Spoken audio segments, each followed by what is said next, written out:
It's dark, it's raw, it's unfiltered. It deals with like depression and loneliness and anxiety. It's very angry, it's very bitter. The poems are a little bit less refined. They're not quite as like pretty, I guess if that's a good way to use. And they're longer as well. So this is a very taxing read. This is not maybe as fun or as light as maybe the first book was, even though the first book is very heavy as well. But yeah, this is just a very taxing read intentionally. I always like to say this book kind of has to break you for the third one to kind of embrace you. But yeah, in that sense, it's not maybe as quote unquote fun of an experience. Fun fact number 4, this probably is the collection that has most of my older poems. I said that in a prior video, but this collection spans poems as old as 2009 and as recently as like earlier this year, 2025. The majority of this book was written in my 20s.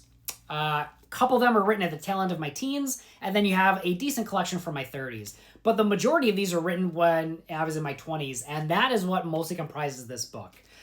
Because this collection specifically is raw and it's unfiltered and they're a little bit longer, and you could kind of, I feel like this is the collection you can kind of tell that there is less, I don't want to say structure, but it just feels less refined.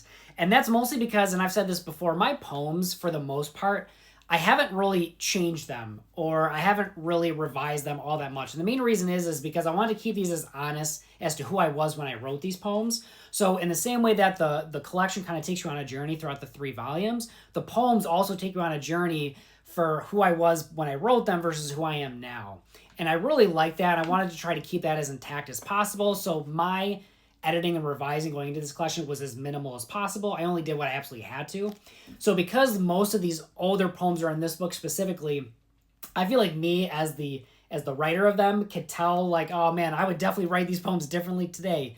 But yeah, I feel like you could tell when reading this that this is maybe a less wise, definitely younger person writing these just because they are so raw and angry and bitter. And maybe you'll like that, maybe you don't. Like I said, I feel like each person's going to be drawn to a different volume depending on the style of poetry that you prefer. And fun fact number 5, this might not be fun, this ends on a cliffhanger. All of my poems, like I said, they do feed into the other ones, but this one very intentionally ends on kind of a cliffhanger to where hopefully, even if you don't maybe like this as much as book 1, it'll kind of propel you to needing to read book 3 because of the cliffhanger kind of leads you on. Again, this is a very loose narrative. And hopefully it brings you on a full journey. But yeah, I always thought that was a little bit interesting, even though the cliffhanger is very dark. It's incredibly dark. So guys, that was my fun facts. I'll be doing this again for book 3. Until next time, don't forget, love yourself, love each other, keep supporting indie authors and indie poets, indie books. I love you guys.